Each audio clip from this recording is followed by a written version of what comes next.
am the vine, you are the branches. Whoever remains in me, with me in him, bears fruit in plenty. Far cut off from me, you can do nothing. John 15, New Jerusalem Bible. The Green Bible, this may well be the title of a book an eco-critic may want to write. For in the Bible, the fascinating drama of human activity takes place against a backdrop of blue skies and billowing waves, rocky ravines and dreary deserts, green fields and grim wilderness. In the Old Testament, keeping specifically in mind the Exodus and the exile, the world is predominantly natural, open air. In the cosmic scheme of things, nature forms the irreplaceable canvas against which God, the divine artist, busies himself. Man's very existence is grounded in nature, and the Lord God formed man of the dust of the ground, and we share with the trees a common womb, a precious brotherhood. From dust to dust last our tales. The biblical declaration that out of the ground made the Lord God to grow every tree that is pleasant to the sight and good for food, there lies a clue to the two traditions of nature appreciation as reflected in the Bible. While the romantic treatment is evident in the presentation of the pleasant trees of Eden, the placid waters and emerald fields of the Psalms, the utilitarian approach is apparent in their description of their fruit-bearing capacity. According to C.S. Lewis, Psalm 104 combines the romantic and the utilitarian approaches of the Hebrews to nature. The episode of Noah and his crowded ark is the earliest and greatest conservation story ever told.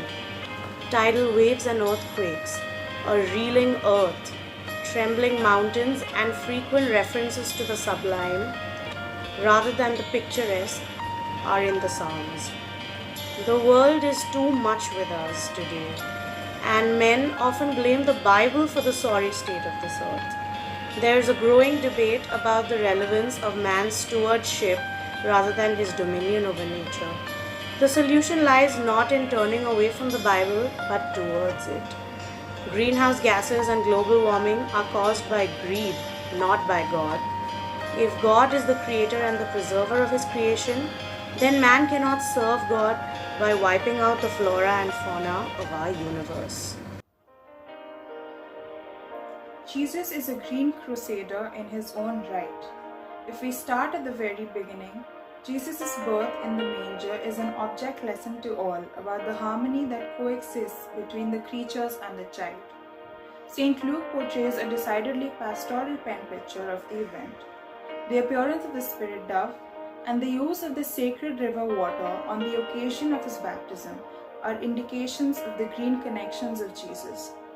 His assurance about the loving Father's nurturing of the birds of the air who are not involved in any kind of productive activities, the blooming lilies that never toil nor spin, are cases in point. The olive tree appears to be extremely popular in the Bible. Jesus, with Jewish connection, has often been compared with the deep-rooted olive tree. A student of the Emerald School of Life, Jesus' parables share a natural landscape. He speaks of weeds among the wheat, about sowing and reaping, the mustard seed, about the pearl and the fishing net. He is indeed the vine, and we are the branches who are inspired by his green prophet to bear fruit by growing in mellow and meditative consciousness. Pope Francis's environmental encyclical Laudato Si is a remarkable work on the care for our common home. It is a moving mandate for the conservation of the species. The Catholic Church has a great potential for encouraging wildlife conservation among its 1 billion followers. All of us can cooperate as instruments of God for the care of creation. These moving words should serve us as watchwords to counteract the tsunami of pollution, waste, and throwaway culture. He has realized the importance of Saint Francis of Assisi in this mission. Saint Francis, faithful to Scripture, invites us to see nature as a magnificent book in which God speaks to us. May his encyclical letter Move us all to greener heights and more emerald thoughts. The Psalms, Green Songs for the Grey Earth. The Treasure Chest, a heritage album of infinite wisdom, contains the following prescription for modern day living. For the blues, read Psalm 27. For an empty purse, read Psalm 37. To this, I am tempted to add one more suggestion. What do you prescribe for an earth, long sick, now a dying, through an overdose of acid rain, biodiversity loss, climatic hazards, deforestation, environmental depletion, forest fires, and global warming? There is one formula that may prove to be a panacea for our ailing planet: the Green Psalms. These psalms constitute the name of a collection of about 150 Hebrew religious poems occurring chiefly in the Old Testament.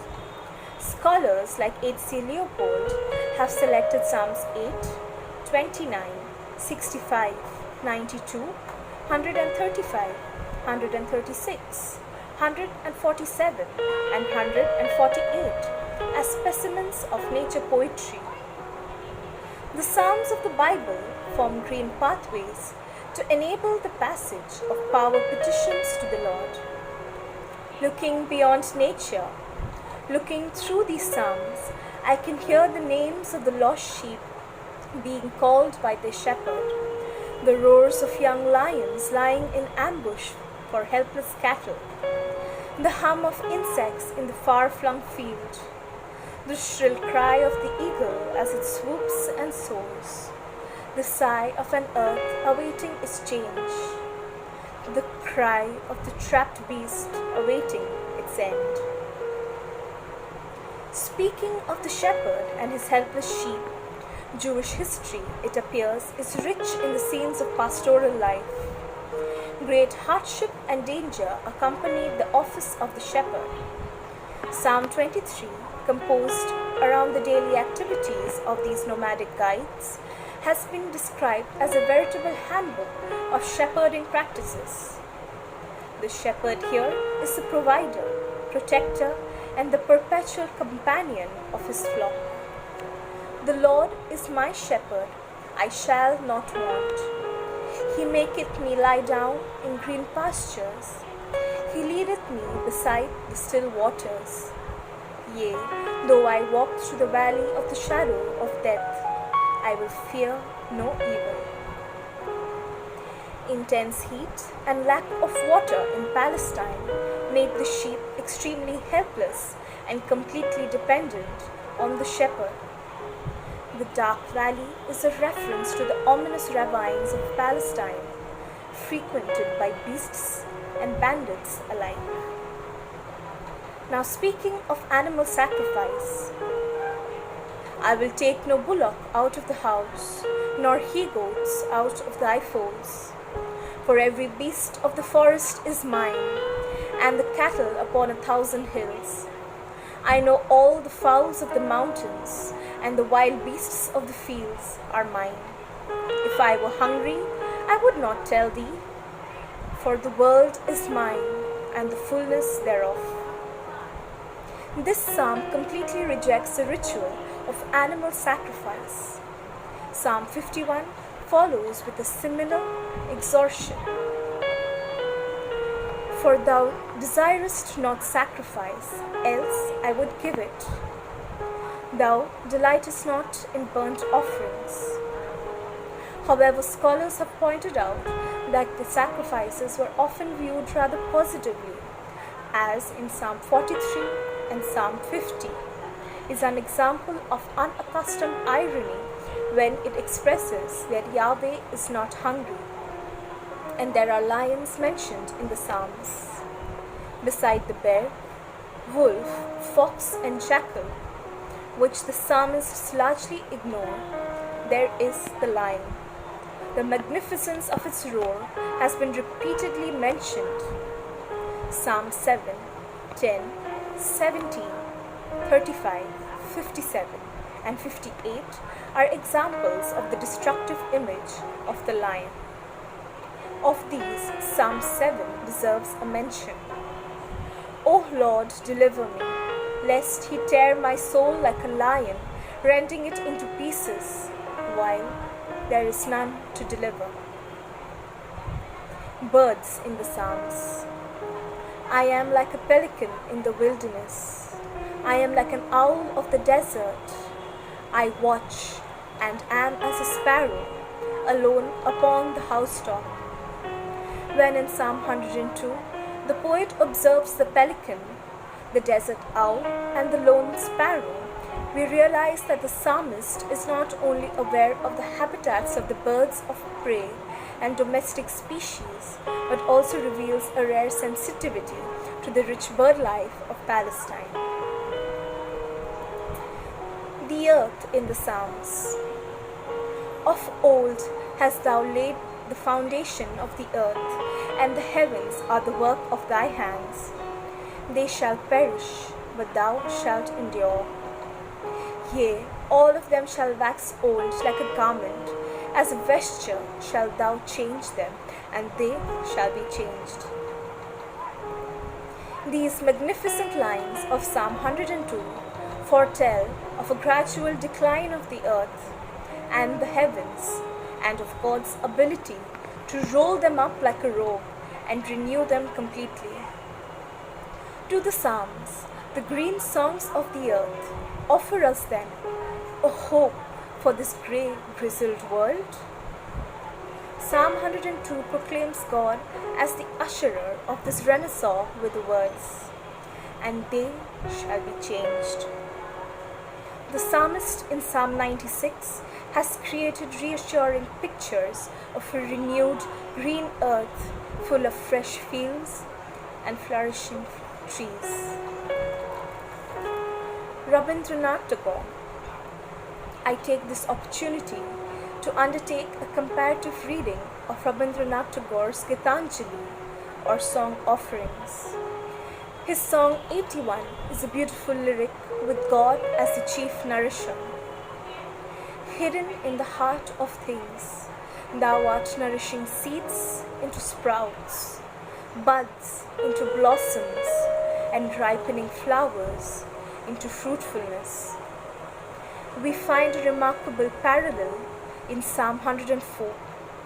The Lord's mercy extends both to the flora and fauna of this earth. The trees of the Lord are full of sap, the cedars of Lebanon which he had planted. Like Tagore's flower offerings, may the Psalms, the green songs for the earth, bring harmony of divine benediction on this weary earth. Let us hope that through us, the green songs of the psalmist will help the sickly earth, the grey Kaya, to recover and recover. Praise be thou, my Lord, for our sister Mother Earth, who sustains and governs us and produces various fruits with coloured flowers and herbage, canticle to the sun. These words stand testimony to St. Francis's sense of deep ecology. St. Francis of Assisi was perhaps the greatest green crusader in the history of Christian sainthood. In a marked contrast to the conventional theological ideology propagating man's dominion over all the other creatures, Francis dared to be different. Christianity to Francis simply meant the imitation of Christ. Christ, like Krishna and Buddha, had been a prophet and an ecologist at the same time. With his parables and miracles, Christ had sown the seeds of nurturing nature in an effective manner, and it was left to St. Francis of Assisi to promote the cause of an alternative movement of eco-philosophy while following the footsteps of Christ. And Francis's Sun Song is a tribute to this remarkable environmental vision, where the saint, by using a word like Gavarna, acknowledges the superior authority of our sister Mother Earth. The following Christian hymn of praise of all creatures for their Creator, which is said to have inspired Francis's canticle, pales in comparison against its marked ecological overtones. O let the earth bless the Lord, let it praise and exalt him above all forever. O all ye things that spring up in the earth, bless the Lord.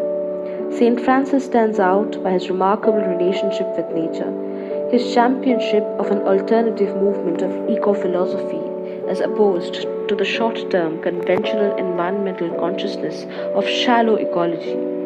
No saint before or after Saint Francis had thought of establishing the crib as an example of the graceful coexistence of the divine and the humble, of the spiritual and the domestic.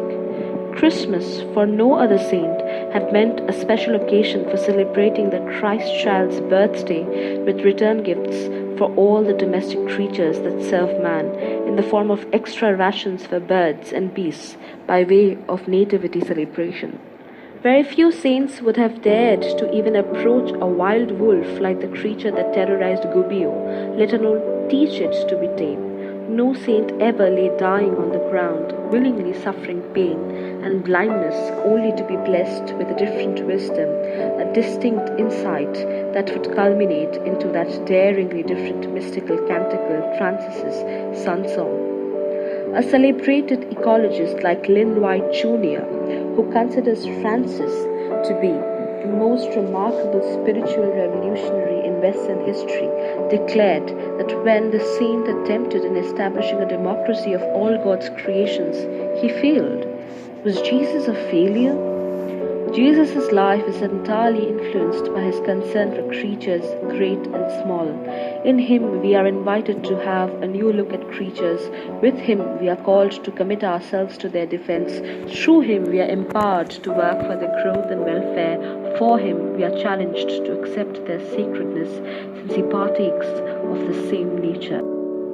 While Jesus was born amidst cattle in a humble manger, he died on a wooden cross in order to help man overcome his desperate spiritual crisis after the loss of the pristine pastoral that was Eden. Throughout his life, Christ repeatedly uses natural symbols as the basis of his powerful parables. He was the Son of God in the truest sense of the term.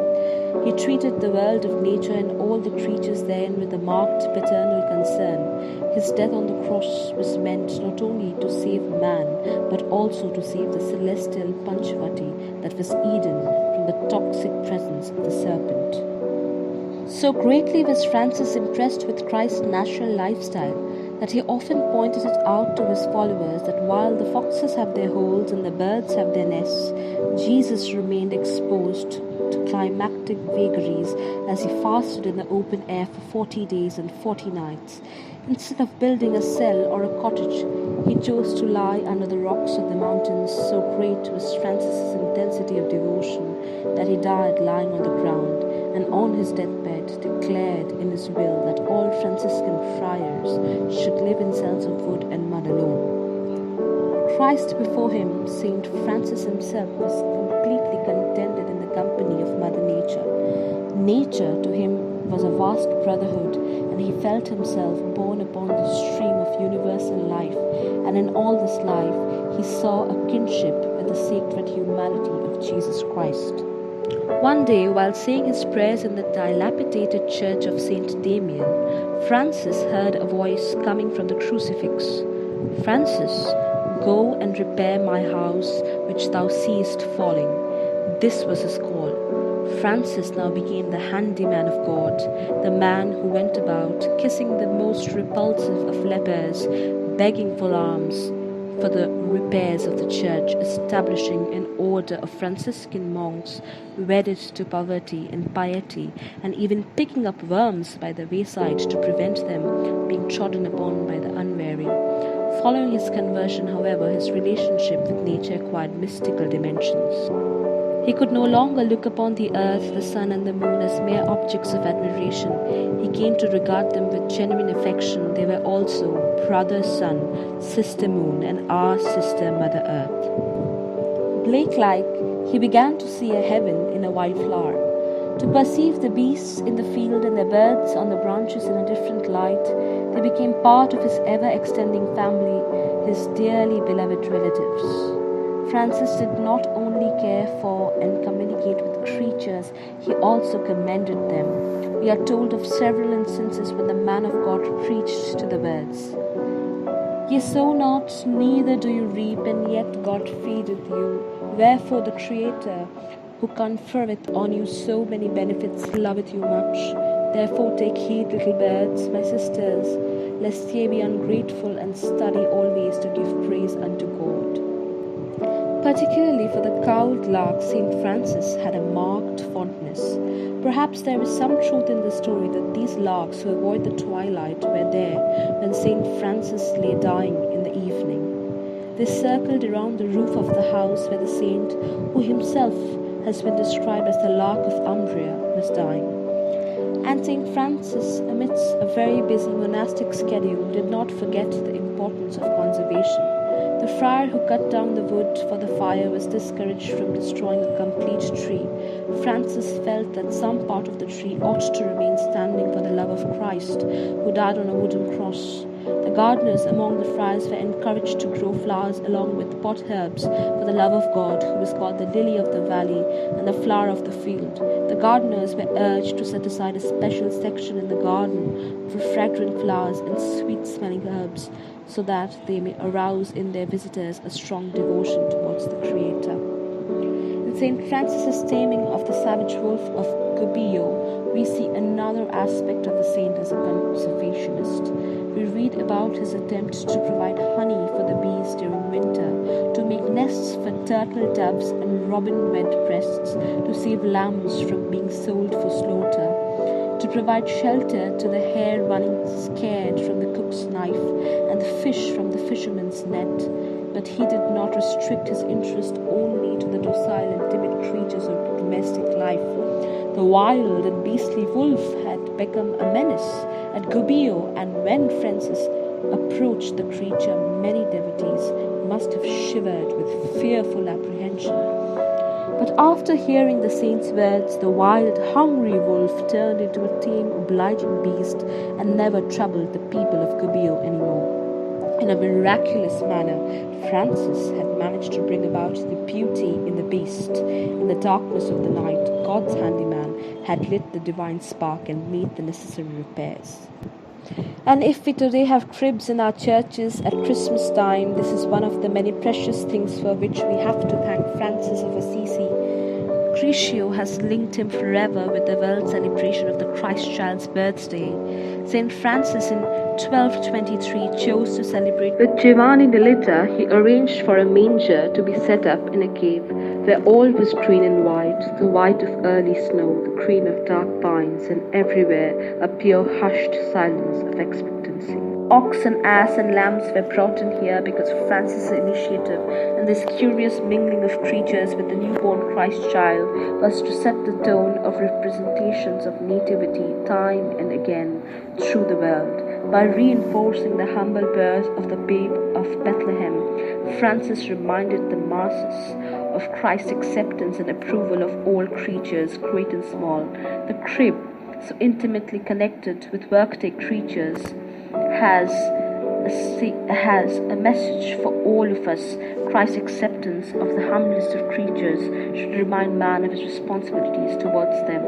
In the history of environmental consciousness, by virtue of imitating the celebration of crib along with the gentle creatures, Francis occupies a very high place indeed.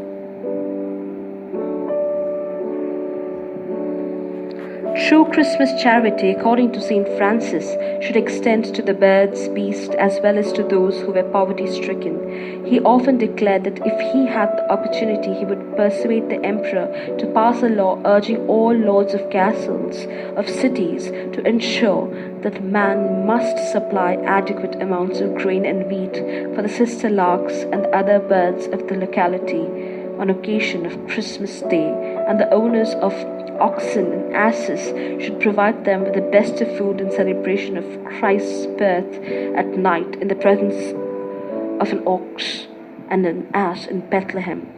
The emphasis is not only in providing for the humble creatures that serve us, but providing largely.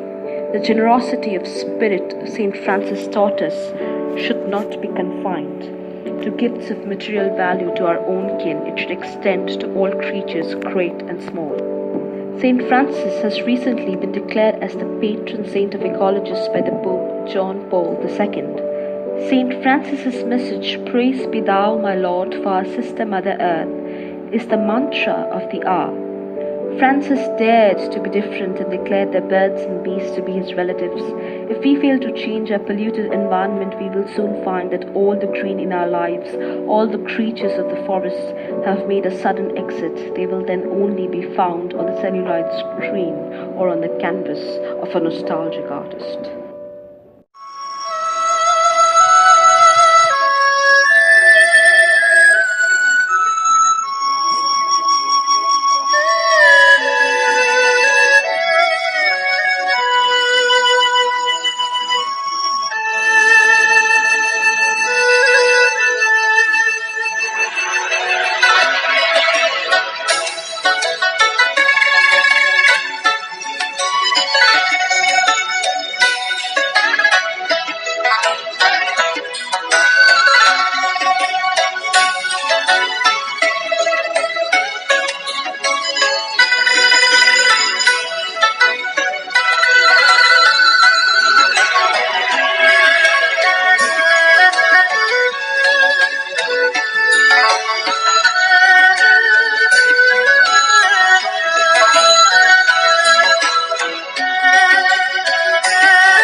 It's what we do that defines us. It's how we act and how we behave that defines us as Buddhists, not what we say or chant about or what pictures we have. So we really have to wake up to what we are and what our responsibilities are and be honest. It's very difficult to be honest and just look at yourselves, those who eat meat, just reflect. It's because you like it, isn't it, really?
Guru Nanak, the Green Prophet.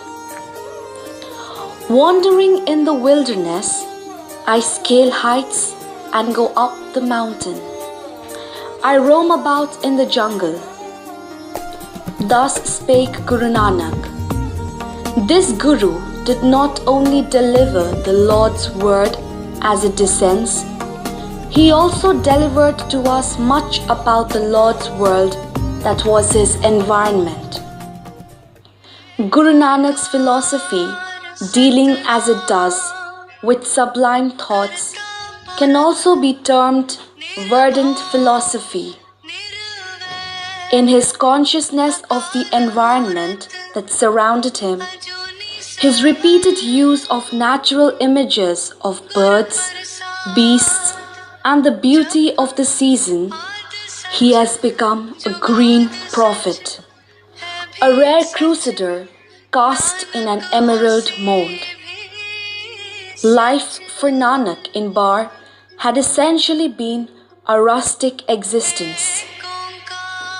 I have seen innumerable trees and plants, also the animals created by you. So many serpents visited my hut, and many a bird I shooed away. Guru Nanak's verse, recognizing the elements to be his relatives, reminds us of Saint Francis' canticle to the sun. Air is the Guru, water is the Father, and earth is the Mother Superior.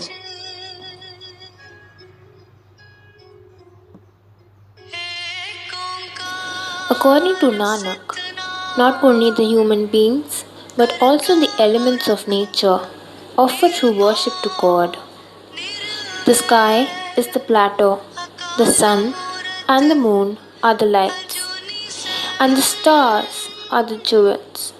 Sandalwood's fragrance is the incense. The wind is the fly whisk, and all the forests your flowers.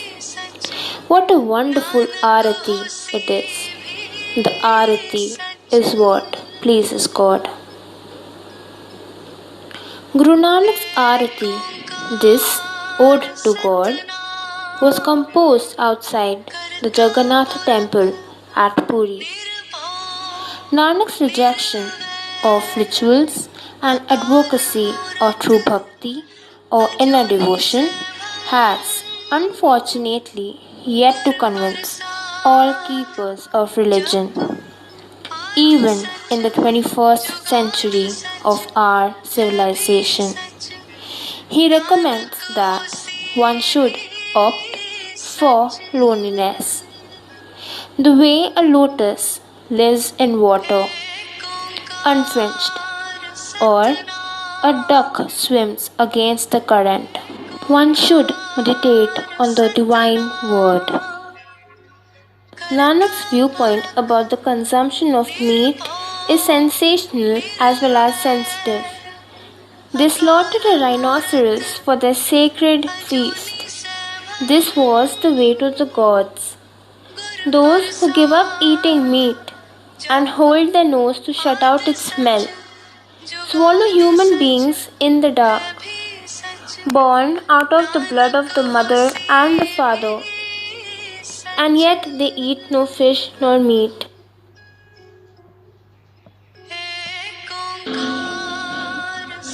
In the slok under Raga Malhar, Nanak makes a magnificent use of contrast.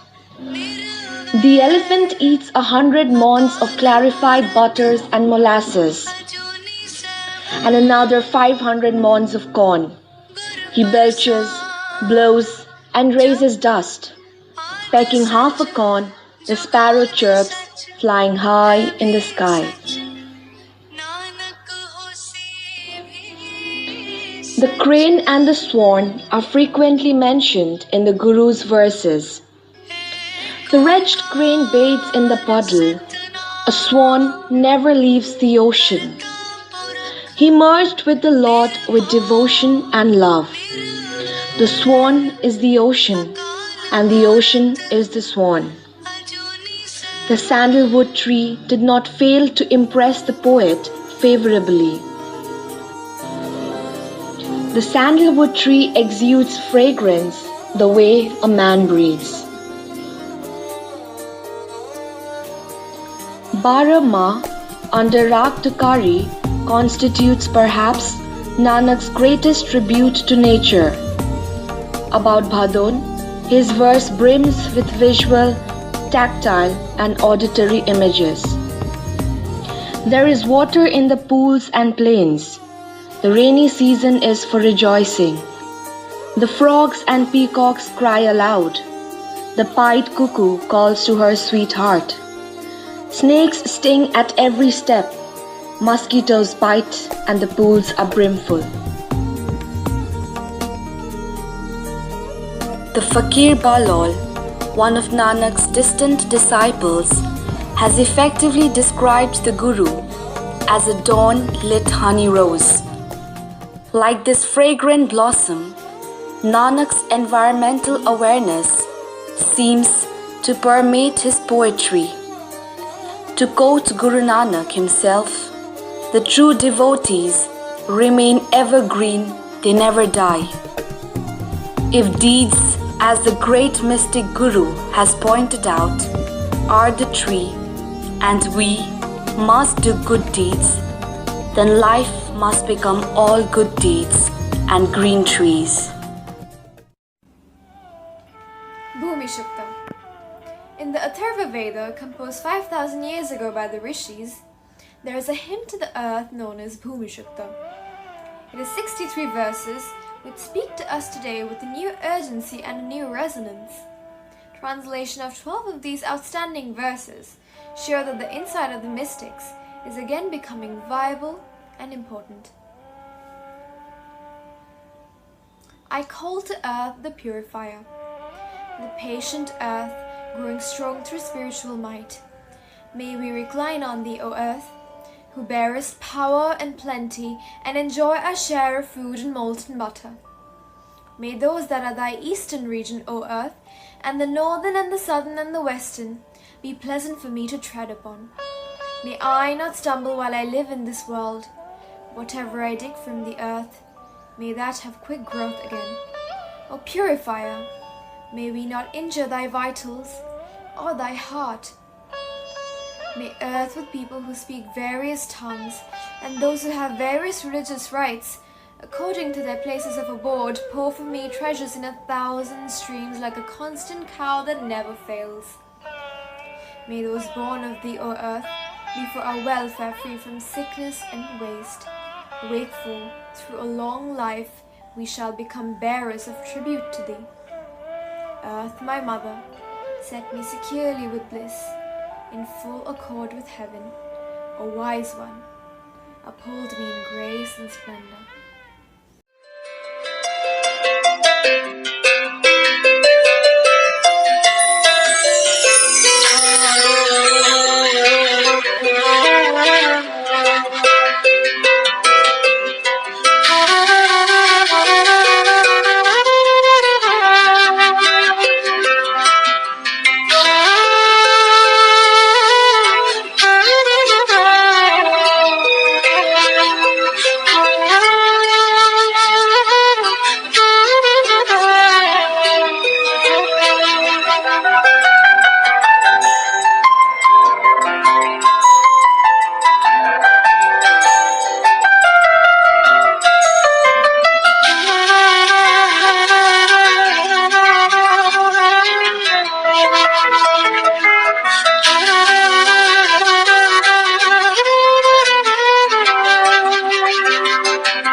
Chandra's Vande Mataram is addressed to the Earth Mother, which with streams and green with a bountiful harvest.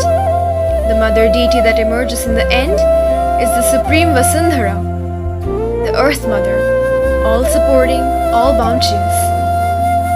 In 1942, Tagore in his Chichipatra clearly states the obvious, when he categorically mentions that Vande Mataram is not so much a hymn to Bengal, but a celebration of the Earth Mother herself. The song becomes a prayer for elemental balance and environmental harmony. Against the famine of 1770, Vande Mataram acquires supreme egocritical relevance. Mother, to thee I bow, rich with fine streams and fruits art thou. Cool breezes, cornfields green are thine, Mother mine.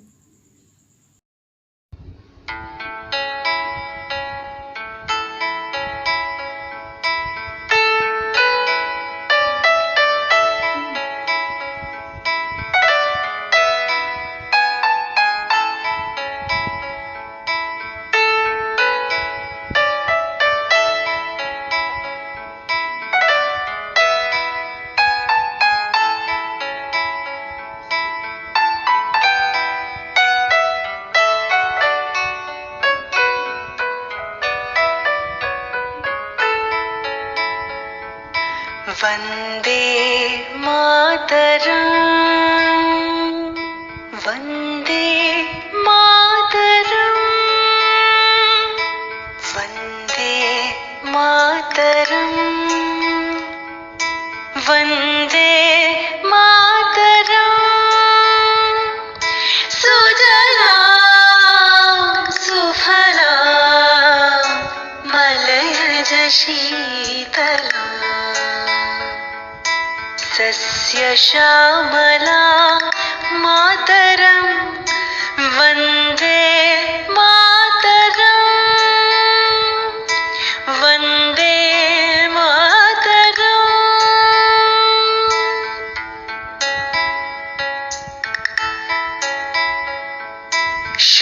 शुभ्रज्योत्स्ना पुलकितयामिनी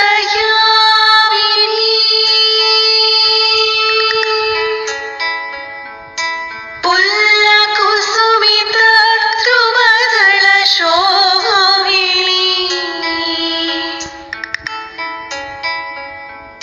Suhasini सुमधुरभाषिणी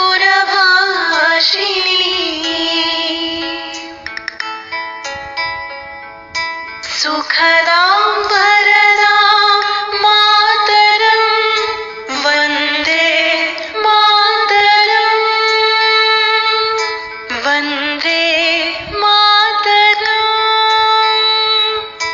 वन्दे मातरं वन्दे मातरं वन्दे मातरम् वन्दे मातरम् वन्दे मातरम् सुजला सुफला मलयज शीतला सस्य श्यामला मातरम् वन्दे मातरम् वन्दे मातरम् वन्दे मातरम् वन्दे मातरम्। রবীন্দ্রনাথ ও পরিবেশ। বালক যেমন নগ্ন আবরণ, তেমনই আমার মন। ওই কাননের সবুজ ছায়ায়, এই আকাশের নীলে, বিনা বাধায় এক হয়ে যায় নীলে। অনন্ত নীল আকাশের বুকে চলমান মেঘ ভেলায় যার মন ভেসে যায়, অসার জগতের তেপান্তর মাঠে দাঁড়িয়ে থাকা বটগাছের সঙ্গে যার বিশেষ বন্ধুত্ব, পাহাড়ি ঝর্ণার স্বতঃস্ফূর্ত উল্লাস যার মনে জাগায় স্বাধীনতার সবুজ সংকেত, তাকে স্কুলের 10টা 4টার আন্দামানে আটকাবে কার সাধ্য? রবিরশ্মির প্রভাবে আলোকিত হয়ে ওঠে বাংলা সাহিত্যের পবিত্র ভূমি। কাব্য, গদ্য, নাটক ও সঙ্গীতের ক্ষেত্রে দেখা দেয় প্রবল প্রাণের জোয়ার। বিশ্বের দরবারে রবীন্দ্রনাথ ঠাকুর স্বীকৃতি লাভ করেন একজন শ্রেষ্ঠ কবি, ঔপন্যাসিক, গল্পকার, নাট্যকার এবং গীতিকার রূপে। এমনকি বেশি বয়সে ছবি এঁকেও তিনি পেয়েছিলেন সাদর সম্মান। তার গীতাঞ্জলি কাব্যগ্রন্থ প্রমাণ করে তার আধ্যাত্মিক উপলব্ধির উৎকর্ষ, তার চেতনালোকের উন্নত চিন্তাধারা। কিন্তু রবীন্দ্রচিত্তের একটি গুরুত্বপূর্ণ দিক আজও অপরিচিত। কুয়াশা ঘেরা পাহাড়ি পথের মতন অনাবিষ্কৃত, অচেনা রয়ে গেছে। ব্যক্তিগত শোকে বহু জর্জরিত লেখক কিন্তু প্রকৃতির আশীর্বাদ থেকে কখনোই বঞ্চিত হননি। সদা সবুজের পিয়াসী রবীন্দ্রনাথ তার কাব্যে, নাটকে এবং বিশেষ করে গানে বারবার উল্লেখ করেছেন তার প্রকৃতি সচেতনতার কথা, তার সবুজের অভিযানে বারবার বেরিয়ে পড়ার কথা। জেরাল্ড গোল্ডের মতো রবীন্দ্রনাথের অন্তরেও প্রকৃতির সর্বনেশে সাইরেন ধ্বনি জাগিয়েছে ওয়ান্ডার থার্স্ট বা ওয়ান্ডার লাস্টের তীব্র অনুভূতি। রবীন্দ্রনাথ তাই যেমন একাধারে চঞ্চল সুদূরের পিয়াসী, অন্যদিকে তিনি তীব্র তৃষ্ণায় কাতর সবুজের প্রকৃতি সন্ধানী। মুক্তধারা, প্রকৃতির প্রতিশোধ প্রভৃতি নাটকে সবুজপত্র শীর্ষক কবিতাগুচ্ছের পাতায় পাতায় পাওয়া যায় রবীন্দ্রনাথের পরিবেশ সচেতনতার পরিচয়। এই প্রবন্ধে বা আলোচনায় লেখকের কিছু ছোট গল্প, কথিকা ও তার জীবন ভিত্তিক রচনার উপর নির্ভর করে আমি দূষণমুক্ত পরিবেশ সচেতনতার মূল্যায়ন করার চেষ্টা করেছি। প্রথমেই মনে হয় বলাই গল্পটির কথা। এই প্রসঙ্গে বলা দরকার ছেলেবেলা গ্রন্থে একটি বিশেষ ঘটনার বৃত্তান্ত। বারান্দায় এক কোণে ছাদ দিয়ে জমা করা ধুলোর মধ্যে পুঁতেছিলাম আতার বিচি। কবে তার থেকে কচি পাতা বেরোবে দেখবার জন্য মন ছটফট করছে। শেষ পর্যন্ত আমার আশা মেটেনি। যে ঝাঁটা একদিন ধুলো জমিয়েছিল সেই ঝাঁটাই দিয়েছিল ধুলো উড়িয়ে। ছেলেবেলার এই আক্ষেপ, এই কচি পাতার জন্য উদ্বেগ, সবকিছুই এক পরিণত প্রকাশ পেয়েছে রবীন্দ্রনাথের বলাই গল্পে। এখানে ছেলে মানুষ নায়ক যেন স্বয়ং রবীন্দ্রনাথেরই এক বাল্য সংস্করণ। মা মরা ছেলেটার যত খেলা সব ঘাসেদের বুকে, গাছেদের পায়ের তলায়, আর তার যত আবদার সব তার কাকিমার কাছে। বদখত দৃষ্টিকটু শিমুল গাছটা তার সব চাইতে প্রিয়। সে বলাইয়ের মতন অনাথ। বলাই ছাড়া তাকে আর কেউ এই সাজানো বাগানে চায় না। গল্পে বলাই যেন এক ভেন্ট্রিলোকুইস্টের পুতুল। রবীন্দ্রনাথের গাছের জন্য ঘাসের প্রতি যে দুর্নিবার আকর্ষণ, তার এক আবেগ উজ্জ্বল অভিব্যক্তি আমরা খুঁজে পাই বলাইয়ের আচার আচরণে। প্রসঙ্গত উল্লেখ্য যে শান্তিনিকেতনে বৃক্ষরোপণ ও শ্রীনিকেতনে হাল চলন অনুষ্ঠিত হলে রবীন্দ্রনাথ সেই উপলক্ষে 6টি কবিতা ও একটি গল্প পাঠ করেন। বলা বাহুল্য সেই গল্পটির নাম বলাই। গল্পের অন্তরালে বয়ে চলেছে নিরন্তর এক প্রচ্ছন্ন অভিমানের ধারা। এই অভিমান ধারার উৎস সন্ধান করতে গেলে দেখা যাবে যে বড়দের দরকারি অদরকারির মাপকাঠি সব সময় বালক মনে যোগ্য বলে মনে হয় না। বড়রা অনেক সময় সাজানো বাগান নিয়ে এত ব্যস্ত হয়ে পড়েন যে সাধারণ অদরকারি গাছগাছরা তাদের কাছে হয়ে পড়ে উদ্ভিদ আগাছার শামিল। ঘাসিয়ারাকে দেখে বলাই তাই তার কাকিমাকে বলেছিল, ওই ঘাসিয়ারাকে বলো না আমার ওই গাছগুলো যেন না কাটে। কাকিমা বলে, বলাই কি যে পাগলের মতো বকিস, ও যে সব জঙ্গল, সাফ না করলে চলবে কেন? বলাই অনেকদিন থেকে বুঝতে পেরেছিল কতকগুলি ব্যথা আছে যা সম্পূর্ণ ওর একলারই। ওর চারদিকের লোকের মধ্যে তার কোনো সাড়া নেই। এই বোঝাপড়া শুধু বলাইয়ের একার ক্ষেত্রেই প্রযোজ্য নয়। সমগ্র রবীন্দ্র সাহিত্যে পরিবেশজনিত সংকটেরও মোকাবিলা করতে গিয়ে মুখ্য চরিত্রের দল এই একই রকম একাকিত্ব, এই বিচ্ছিন্নতাবোধের শিকার হয়েছে। সঞ্জয়, চলো যুবরাজ, রাজবাড়িতে।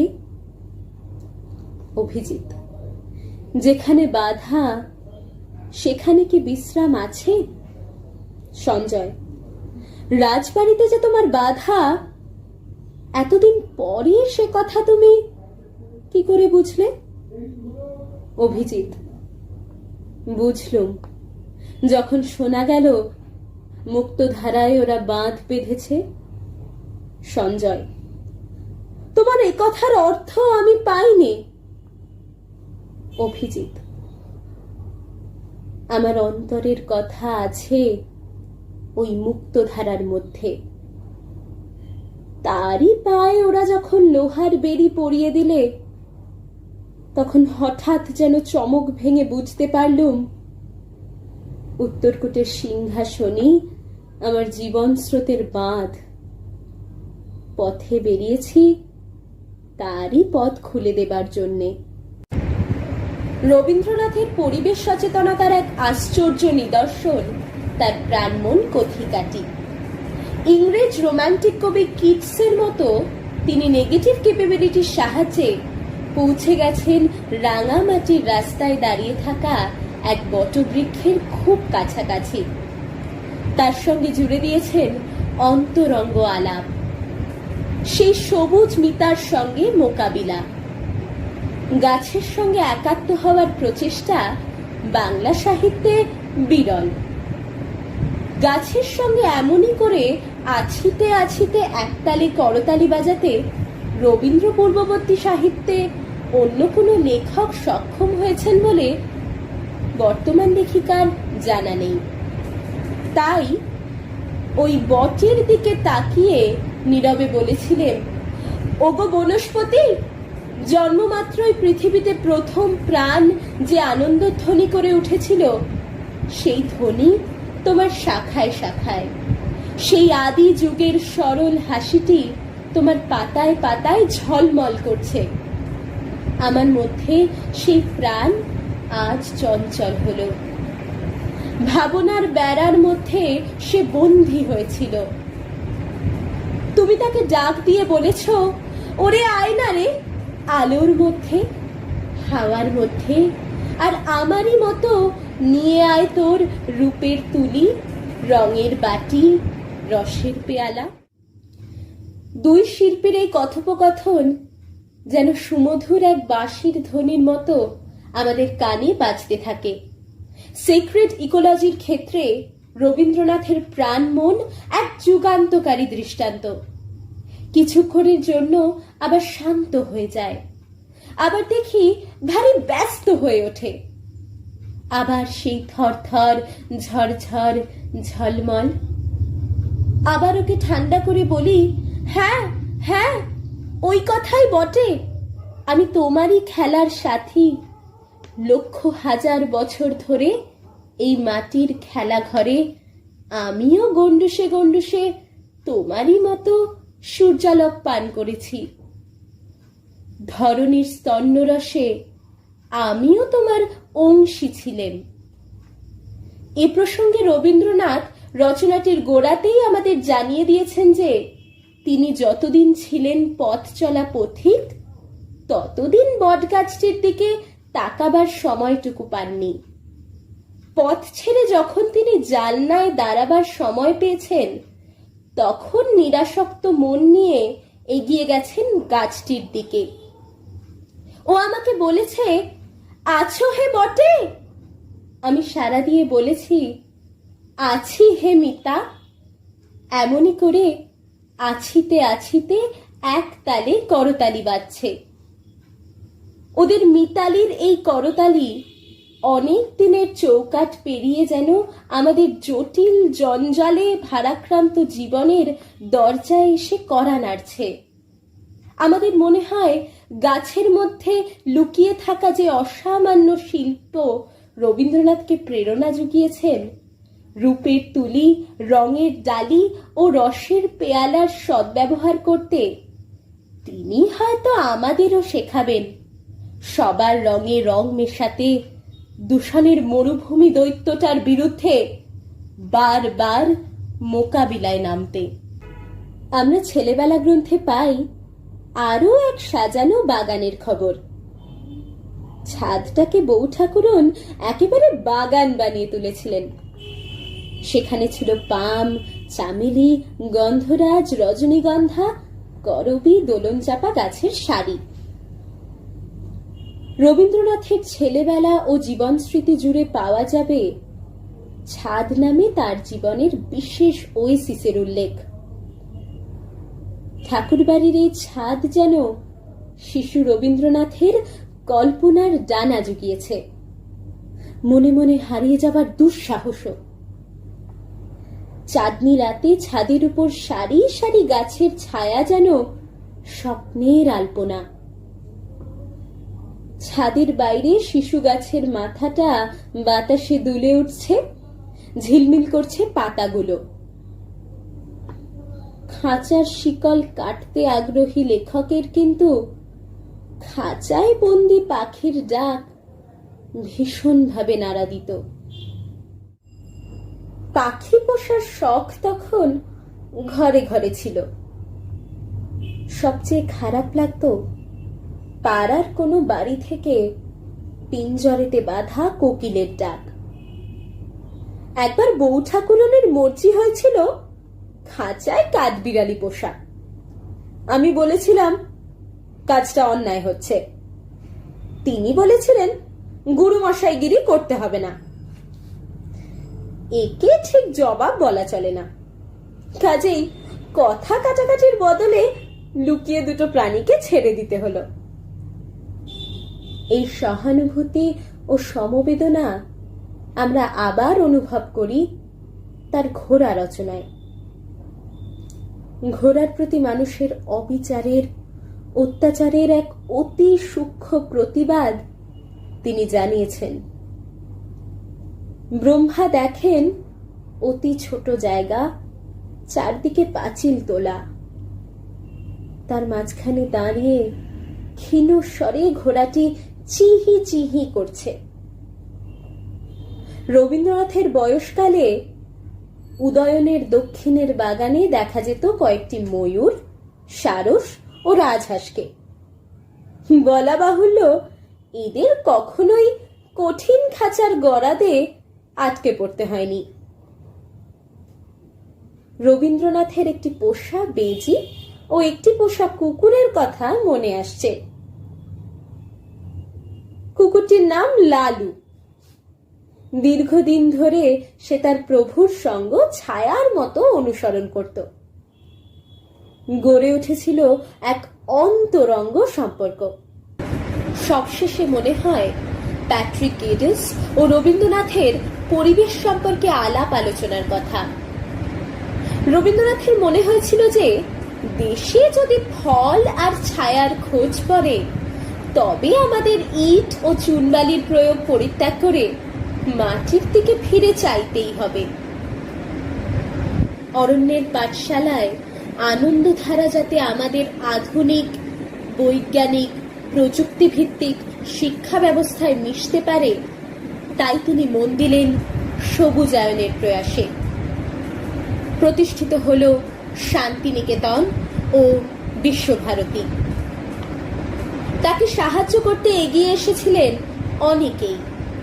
বিশেষ করে মনে হয় স্কটিশ পরিবেশ বিজ্ঞানী প্যাট্রিক গেডিস ও তার ছেলে আর্থারের কথা। আর্থার শান্তিনিকেতনের আশেপাশে বহু স্থানে ভূবৈজ্ঞানিক পরীক্ষা নিরীক্ষা করেন ও তাতে পরিবেশ ভিত্তিক শিক্ষা কাঠামো গঠন ভীষণভাবে উপকৃত হয়েছিল। আজ গাছের কথা, যা কিনা খুব কাছের কথা, শোনার সময় কার আছে?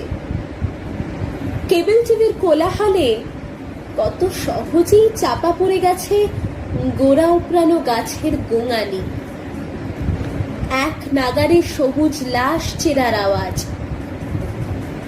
মরমী সাধক রবীন্দ্রনাথ কিন্তু অনেক আগেই উপলব্ধি করেছিলেন সভ্যতা সমুদ্রে এই সংকটের আবির্ভাব, মানব মনের যন্ত্রণার মারাত্মক জোয়ার ভাটা। নিজের মধ্যে মানুষের গোটা প্রাণটা নানা ভাবনায় ঘোলা হয়ে গেছে। তাই প্রাণের বিশুদ্ধ রূপটি দেখতে হলে চাইতে হয় ওই ঘাসের দিকে, ওই গাছের দিকে।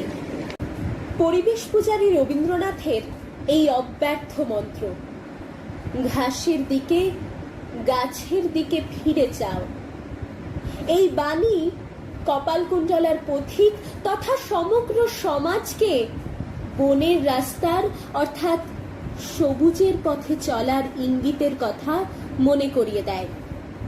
দুঃখের বিষয় এই যে যদিও রবীন্দ্রনাথের প্রাণমন কথিকায় আছে প্রবীণ, কঠোর, বিপুলকায় মরুদৈত্যের সঙ্গে কোমল কিশোর বট রাজপুত্রের যুদ্ধে পাথর মেনেছে হার, বট তার সবুজ ধ্বজা উড়িয়ে দৈত্যের পিঠে পা দিয়েছে তুলে।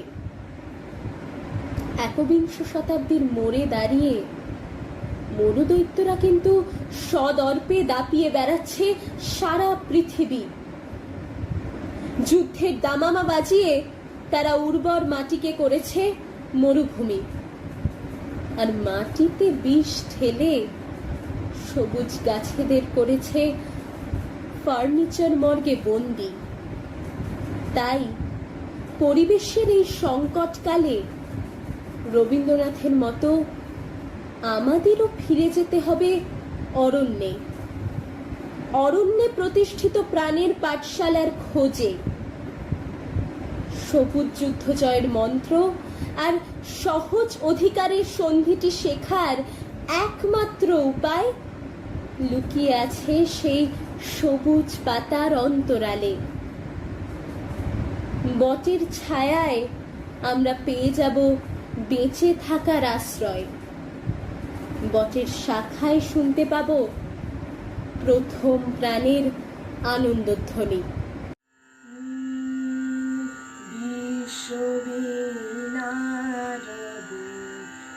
বিশ্বজন মোহিছে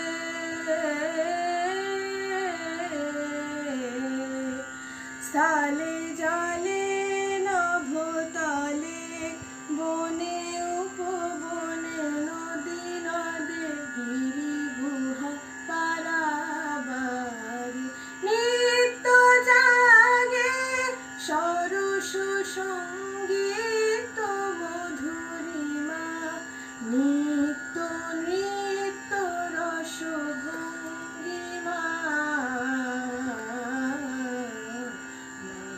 বসন্তে নব আনন্দ উৎসব নব অতি মঞ্জুল অতি মঞ্জুল অতি মঞ্জুল গুঞ্জন কুঞ্জে শুনি রে শুনি মর্মর পল্লব কুঞ্জে পিককু জন পুষ্প বনে বিজনে মৃদু বায়ু হিলোল বিলোল বিভোল বিশাল সরোবর মাঝে কলগীত সুললিত বাজে শ্যামল কান্তার পরে অনিল সঞ্চারে ধীরে রে নদী তীরে সরবনে উঠে ধ্বনি সর সর মর মর কত দিকে কত বাণী নব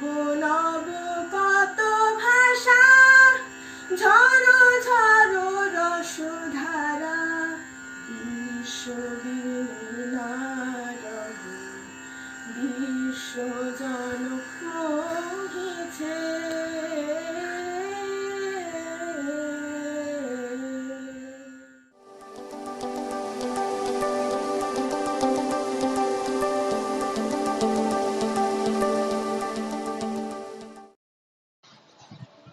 कविता। हम क्या लगाते हैं जब हम पेड़ उगाते हैं?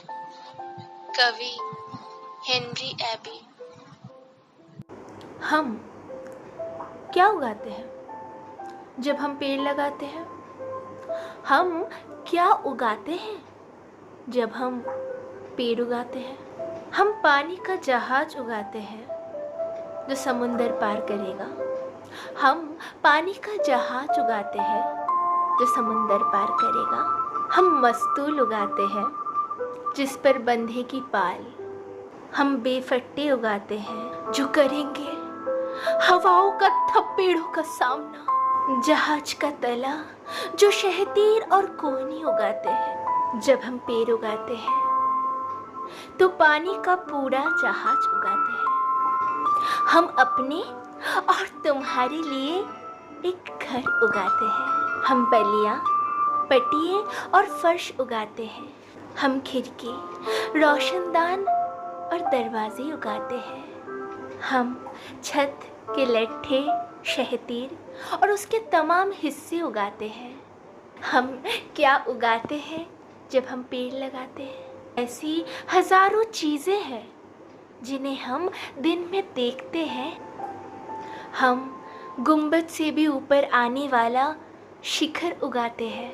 हम अपने देश का झंडा फहराने वाला स्तंभ उगाते हैं। सूरज की गर्मी से छाया मानो मुफ्त ही उगाते हैं। हम रंग, फल, फूल और खुशबू उगाते हैं। हम ऑक्सीजन और ताजगी एकदम मुफ्त उगाते हैं। हम बादलों को बुलाने और धरती की मिट्टी को थामे रखने वाले हाथ और उंगलियां उगाते हैं। हम क्या उगाते हैं जब हम पेड़ लगाते हैं?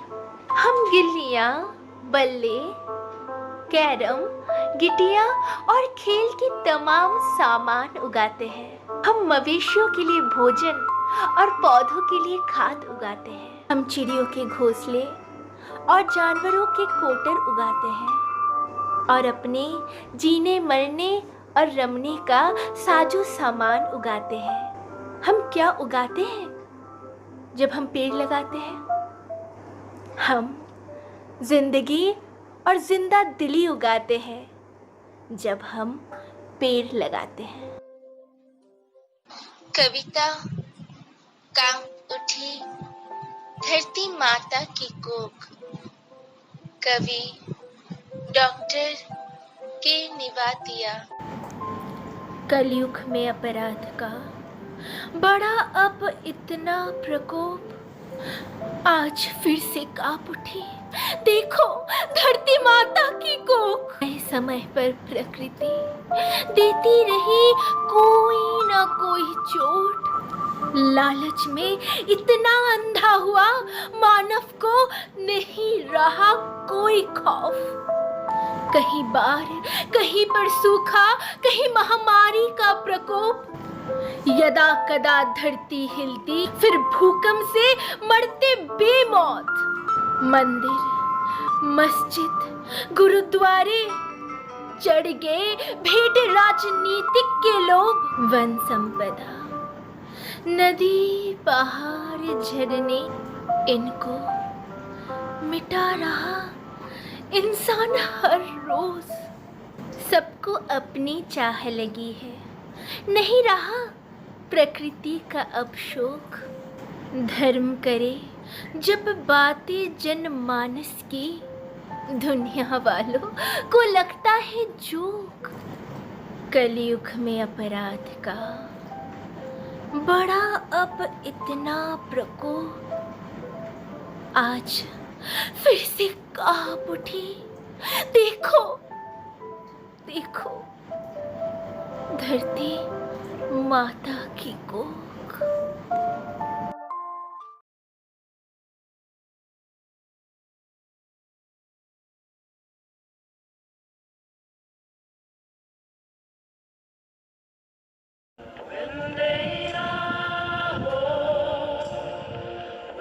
Poetry. Once upon a tree time, when buffalo hooves drummed hard the dusty earth, the poets were up there perched on the branches, wondering how to spin the thunder into their song, to celebrate the lust and light and dust that swirled around life's tangled, trembling net. When the whirlwind had settled down to brood, up came a wave of wigwams and nodding corn, where deep in the sylvan cool and shade, the poets turned in their leafy cradles, sighed and slept on. On waking, they would draw on their dreams and carve and sketch on bleached bark and sandy stone. As tedious tides crept in, turned and transformed, under a shady tree, poetry appeared the poet preoccupied, armed with bread, wine, and pen, till dusk and dimness drew him to his home. Now as cloudy skies fill with feverish ash, poets go groping in the dark. There are miles and miles and miles of mortar and bricks, miles and miles and miles of verse and worse. No poetry exists. They have gone for a toss to the furniture morgue, anxiously awaiting the axe's greedy blow. Poet and poet remain, lost, lonely, longing for the tree.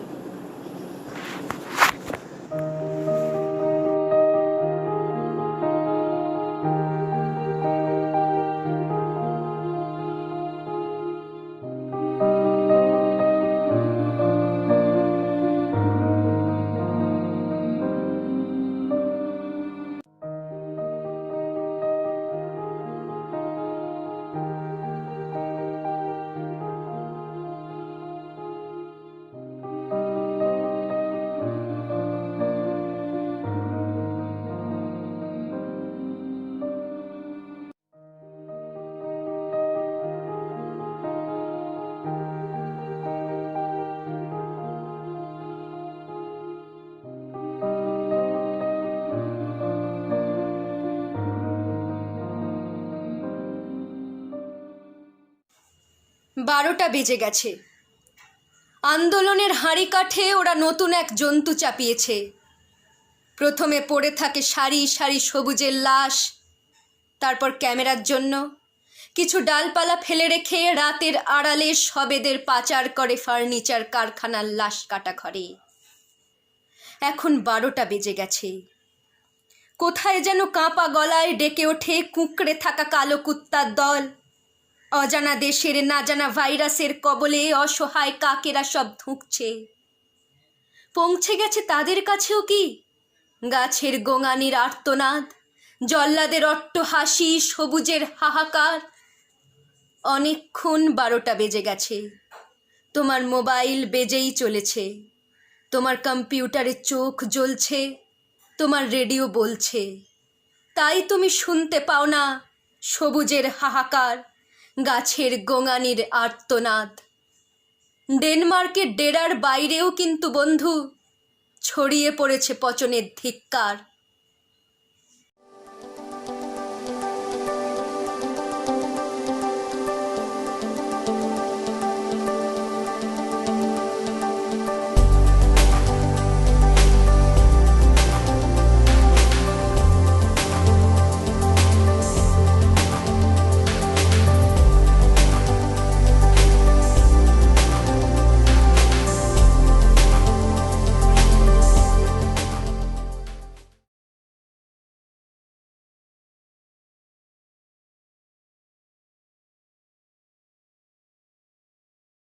A letter of apology. Dear Mother Elephant, you went out in search of food and trusted humans, who turned out to be treacherous. You were calm and harmed no one, yet they fed you a pineapple filled with crackers. By this dastardly act, they inflicted terrible suffering upon you and the little one in your womb. This barbaric conspiracy, an act of human malevolence at its cruelest, must have made your baby willingly embrace death than to attempt to survive in a world of mad monsters. After killing 2 innocent lives without any reason, we have understood that though we stand as humans, we lack humanity. We have failed as a race. We can't keep the earth safe and protected. We can't respect the other species that exist with us. We are nothing but failures as the supreme creation of God. Today the world is too much with us. Humanity is lost in the mazes of our getting and spending. We are losing the trust of our fellow creatures. And one day we will suffer too, and pay for unlimited greed. It is indeed inevitable. we will never understand the true extent of your burning agony unless we undergo similar explosive circumstances. Had you trampled a human child by mistake, humans would have shot you with a rifle, considering you masked and deranged. When they killed your child, aren't they the same? This barbaric, cruel, and heartless act deserves no forgiveness.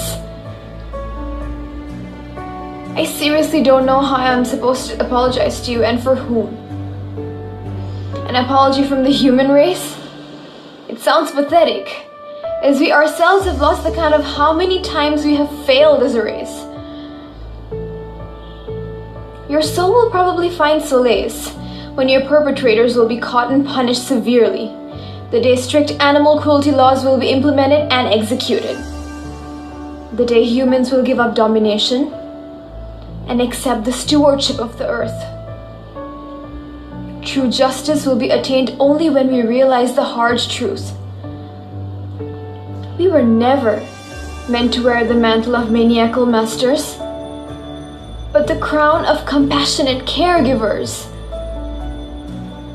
This justice will not just be for yourself, but for all the other vulnerable species whose lives are at the constant threat of humans. I know you will not trust us anymore after what happened to you in Malappuram, but not all humans are the same. Still, there exist some people who have been completely devastated by this cruelty and who see things beyond the headlines. A pregnant elephant killed by a cracker-filled pineapple. And who sincerely want to raise their voice against this severe crime. Against the cruelest of crimes, Amma. May you be the means of our moral transformation, replacing the clouds of distemperature. May empathy reign in our hearts. May you live forever, free from man in the world of love and light. I hope you will forgive us someday.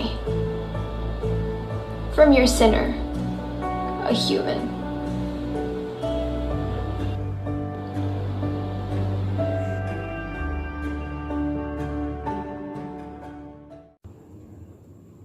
আমরা আজ গান্ধীজির সেই বিখ্যাত উক্তির কথা ভুলতে বসেছি। The greatness of a nation and its moral progress can be judged by the way its animals are treated. আজকে শহর ও শহরতলির পার্কগুলোতে যে ধরনের বিশাল আকার বাতি স্তম্ভের আলো বড় বড় গাছের গায়ে লাগানো হয়েছে, তাতে রাত্রি 7টার পরেও পাখিদের কিচিরমিচির কলতানে মুখর হয়ে থাকে এলাকাগুলি। আমরা চালাবো নাইট ল্যাম্প, ওদের চোখে হ্যালোজেন ল্যাম্প।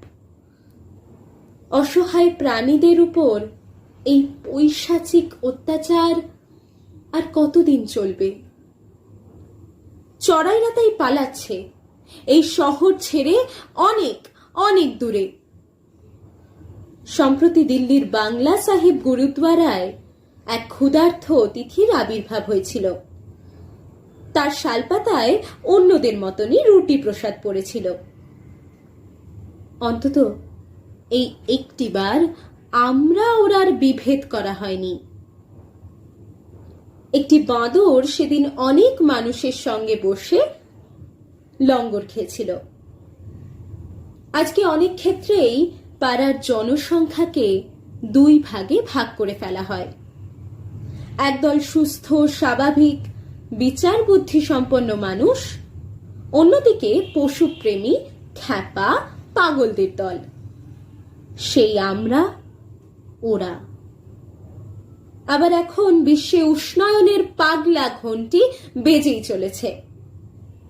শ্বেত ভাল্লুকেরা ব্যাগ গোছাচ্ছে চিড়িয়াখানার উদ্দেশ্যে। দাঁতাল হাতিরা ডেন্টিস্টদের কাছে ডেট নেবে বলে বিশাল ব্যস্ত হয়ে পড়েছে। এবার সময় এসে গেছে। চলো চলো চলো চলো চলো পাল্টাই। কিছু মানুষ বিশেষ দুঃখে আছে, এই অজুহাতে কি আমরা পশুদের প্রতি উদাসীন থাকতে পারি? আজকের সকালটা আপনার। আপনি থামো সুন্দর মুহূর্ত বলে টলতে টলতে হোয়াটসঅ্যাপ করবেন, না পায়রাদের দানা ছড়াবেন, সেটা তো আপনার ইচ্ছে। নিজে দার্জিলিং চায়ের লিকার তাড়িয়ে তাড়িয়ে উপভোগ করার আগে মাটির পাত্রে পাখিদের জলটা পাল্টাবেন কিনা সেটাও আপনার মর্জি। বাজারের চায়ের দোকানের পাশে যে ভিখারি নেড়িটা রোজ আপনাকে দেখে ল্যাজ নাড়ে, এক টুকরো বিস্কুটের নীরবে আরতি জানায়, তাকে উপেক্ষা করে ডিম টোস্ট কিনবেন কিনা সেটাও আপনার সিদ্ধান্ত। মজার ব্যাপার এই যে যত বহুতল বাড়ি আছে শহর বা শহরতলিতে, তাদের আশেপাশে নেড়ি কুকুর বা বিড়ালদের চেহারাগুলো ততোধিক খারাপ। অনেক ক্ষেত্রেই ওই ওপরতলার মানুষেরা ফুটপাতের দিকে দেখতে পান না বা চান না। রাস্তার কুকুর বা বেড়ালের প্রতি তাদের অনেকেরই একটাই প্রতিক্রিয়া, ইস কি নোংরা, কি দুর্গন্ধ। আরে আমার আপনার মতন ওরা যদি ভিভেল সাবান মেখে শাওয়ারের নিচে দাঁড়াতো তাহলে তো এই সমস্যাই হতো না। ওরা তেষ্টা মেটায় নর্দমার জলে, শোয়ে পাকের পাশ বালিশে, আর খায় ঈশ্বর জানেন ওরা কি খায়, কখন খায়। ওদের তো আর ডাস্টবিনও নেই, তাও ওরা ময়লা গাড়ির সাফাই কর্মীদের সঙ্গে দোস্তি করে কোনো রকমে বেঁচে আছে। রোজ দিনই ল্যাজ নেড়ে মানুষকে কুর্নিশ জানায়। পাড়ার কুকুরছানাটাকে নালায় নোংরা জল খেতে দেখে ফুটফুটে শিশুটা তার জলের বোতল খুলে জল ঢালতে চাইলে তার বিরক্ত মা বলে ওঠেন, how dirty, don't waste water darling. অ্যাকোয়াগার্ডের পরিশ্রুত জল কেবল মানুষের প্রাপ্য, রাস্তার কুকুরের কখনোই নয়। বেশ কিছুদিন আগে ইউটিউবে একটি চিত্তাকর্ষক ঘোষণা শুনেছিলাম যে আমরা যারা নাকি নিজেদের পিশাচ থুরি মানুষ বলে মনে করি, তারা এবার পশুদের ভাষা বুঝতে পারব। ভাবুন তো, পাড়ার ভুলও আপনাকে শুভ সকাল বলছে, পাশের গলির ম্যাওটা আপনার বাড়ির মাঝে ফরম্যালিন আছে বলে অভিযোগ করছে। আমি এ ব্যাপারে দারুণ উত্তেজিত, আবার চিন্তিত। আমরা ওরার এই বাজারে পশুদের ভাষা বুঝতে পারলেও আমরা শুনব কি? সময়ের সার্কাসে পশুদের তো নোটও নেই, ভোটও নেই।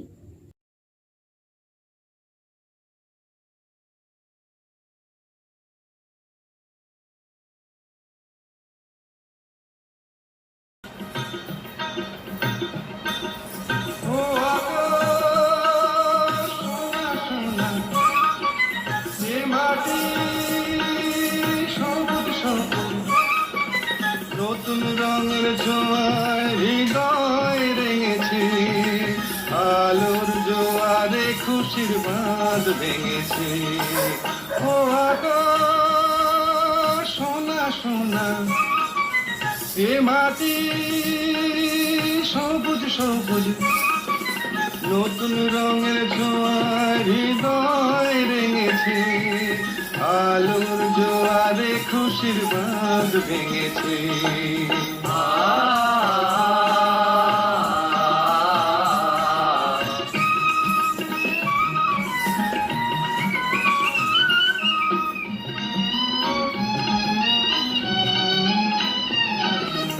এই আছি এই নেই, আমি যেন পাখি মেলে পাখনা, সীমানার সীমা ছেড়ে যায় দূর প্রান্তে, নীল একা পড়ে থাক না।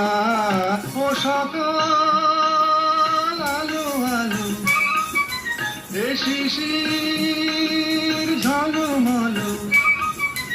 ও সকাল আলো আলো, এ শিশির ঝলমলো। নতুন রঙের ছোঁয়ায় হৃদয় রেঙেছে, আলোর জোয়ারে খুশির বাঁধ ভেঙেছে। ও আকাশ সোনা সোনা, এ মাটি সবুজ সবুজ।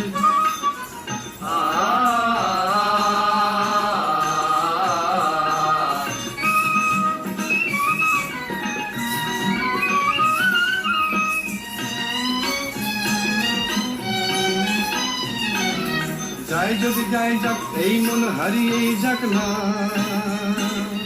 নিষেধের বাধা নেই ওই নীল শূন্যের সব সীমা ছাড়িয়েই যাক না। যাই যদি যাই যাক, এই মন হারিয়েই যাক না। নিষেধের বাধা নেই ওই নীল শূন্যের সব সীমা ছাড়িয়েই যাক না। এ বাতাস খুশি খুশি, ও পলাশ হাসি হাসি। এ বাতাস খুশি খুশি, ও পলাশ হাসি হাসি। নতুন রঙের ছোঁয়ায় হৃদয় রেঙেছে, আলোর জোয়ারে খুশির বাঁধ ভেঙেছে। ও আকাশ সোনা সোনা, এ মাটি সবুজ সবুজ। নতুন রঙের ছোঁয়ায় হৃদয় রেঙেছে, আলোর জোয়ারে খুশির বাঁধ ভেঙেছে। ও আকাশ সোনা সোনা, এ মাটি সবুজ সবুজ। ও আকাশ সোনা সোনা, এ মাটি।